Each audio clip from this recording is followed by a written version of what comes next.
จากนี้ไปก็ขอแผ่ศรัทธาบรรดาทานทั้งหลายสละเวลาขอให้ระลึกว่าการปฏิบัติการเจริญสมาธิหรือการนั่งของพวกเราในเวลานี้เป็นการนั่งเพื่อบูชาคุณพระพุทธบูชาคุณพระธรรมบูชาคุณพระสงฆ์และเป็นการนั่งเพื่อบูชาคุณบิดามารดาผู้ให้ทางกายหรือเหนือจิตใจองค์ขับอาวัยวะปัญญตนาทุกสิ่งทุกอย่างจนมีตนโตเรานี้ก็คือว่าการนั่งของพวกเรานี้เป็นการนั่งเพื่อบูชาคุณเอาสาระเวลาเหมือนกันตักพวกกังวลให้เราออกไปในอดีต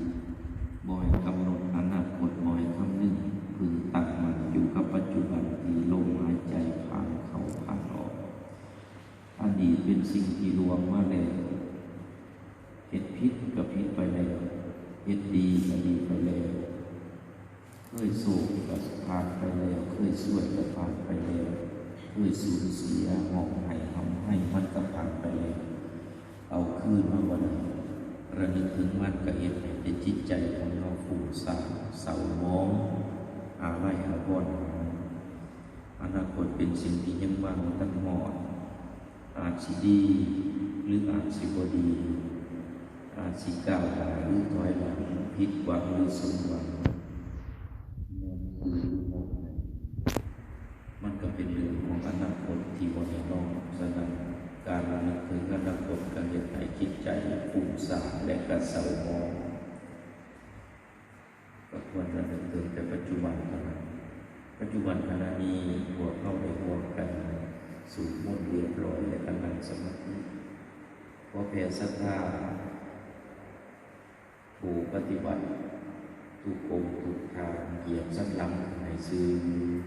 บ่อเหตุลำคงเข้าขาหัวทำขาซ้ายเอ็นหน้าเอื้อออกให้ลมหายใจรวมไหลสะดวกเอามือขวาทับอยู่มือซ้ายไปลมหายใจออกซาซาสบายสบายเอาความรู้สึกของพวกเราไปกับลมหายใจนับลมหายใจเรามันออกซาซาเอาความรู้สึกว่าลมมันออกซาซาลมว่ามันเข้าผ่านไปภายในซาซาเอาความรู้สึกว่ามันเข้าไปแล้วเข้าไปซาซาแบบนี้นะไปอยู่กับปัจจุบันปัจจุบันลมผ่านเข้าปัจจุบันลมผ่านออกให้ระลึกจังสี่แหละเป็นอนุโลมเป็นปฏิโลมเป็นพรสัตว์เป็นพรยาวระลึกเข้าระลึกออกสับไปสับมาสับแล้วสับเราจาก3 บุญเป็น7 บุญจากหอยบุญเป็นพันบุญบุญแสนบุญคอยปฏิบัติไปโดยที่เขาบ่มีความกังวลบ่กังวลว่าเขาสิได้เศร้าอย่างไรบ่กังวลถึงเหลือภายนอกหนอโตของเราเอามาตั้งใจอยู่กับลมเรานี่แหละลมผ่านเขา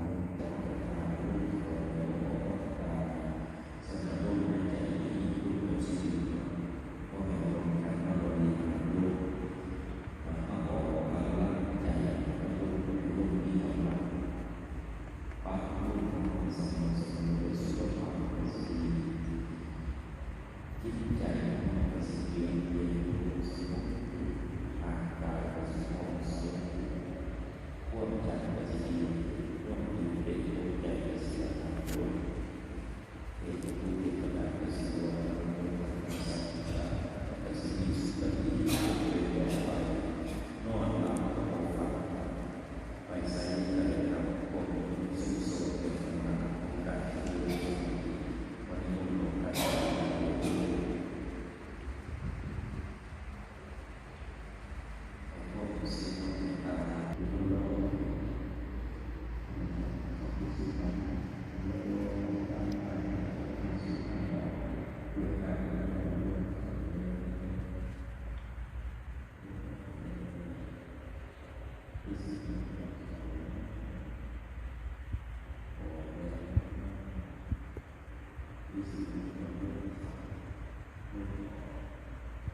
ลงเขา